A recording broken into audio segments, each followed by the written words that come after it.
Hi hello வணக்கம் Vendhar TV viewers, this is Aishwarya Raghupathi. நீங்க பார்த்துட்டு இருக்கக்கூடிய இந்த ஷோ நல்லா கேட்குறாங்கயா டீடைல். நம்மள நிறைய பேருக்கு இந்த சின்ன ஆசை இருக்கும். என்ன அப்படின்னா, படத்துல எல்லாம் காட்டுறாங்கல்ல 5 ஸ்டார் ஹோட்டல்ஸ், அந்த ஹோட்டலுக்கு போய் ஒரு டீ ஆவது குடிச்சிடணும் அப்படின்றது. அந்த வகையில நம்ம நாட்டிலையும் நிறைய 5 ஸ்டார் ஹோட்டல்ஸ் இருந்தாலும் மொத கட்டப்பட்ட 5 ஸ்டார் ஹோட்டல்னா அது மும்பைல இருக்கக்கூடிய தாஜ் ஹோட்டல் தான். 1904, அதாவது 1904 தான் அந்த ஹோட்டலை கட்டினாங்க. ஸ்கூல் படிக்கும் போது நம்மலாம் ஒரே நைட்ல உட்காந்து ரெக்கார்ட் நோட்டை எழுதி முடிப்போம். அதுவே நம்மளுக்கு ரொம்ப கஷ்டமா தெரியும். ஆனா கவிஞர் பாரதிதாசன் ஒரே நைட்ல தமிழ் இயக்கம் அப்படின்ற மரபு கவிதை நூலை எழுதி முடிச்சிருக்காரு. இதுக்கப்புறம் உங்களுக்கு தலைவலிக்குது அப்படின்னா டக்குன்னு ஒரு ஜிலேபியை வாங்கி சாப்பிட்டுருங்க.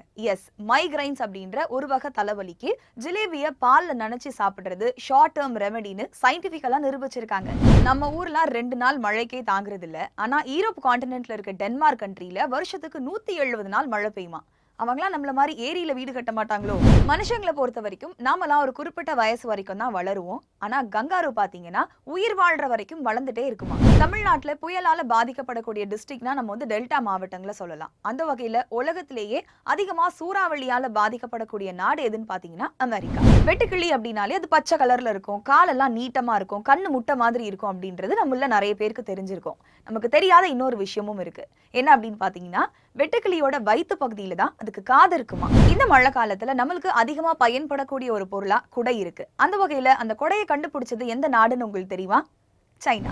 ஆஸ்திரேலியால ஒரு வித்தியாசமான விளையாட்டு விளையாடுறாங்க. என்ன அப்படின்னு பார்த்தோம்னா ஷீப் கவுண்டிங், அதாவது எத்தனை ஆடுகள் இருக்கு அப்படின்னு எண்ணணுமா.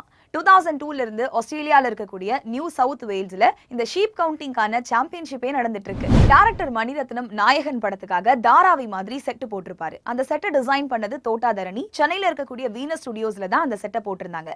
இதுல என்ன ஸ்பெஷல் அப்படின்னு பாத்தீங்கன்னா, டைரக்டர் மணிரத்னம் ஃபர்ஸ்ட் செட் போட்டு ஷூட் பண்ணது இந்த படத்துக்காக தான். சோ இன்னைக்கு நம்ம ஷோவோட எண்டுக்கு வந்தாச்சு. இதே மாதிரியான சூப்பர் ஃபேக்ட்ஸோட நெக்ஸ்ட் எபிசோட்ல நான் உங்களை மீட் பண்றேன். Until then, it's bye from Aishwarya Raghupathi.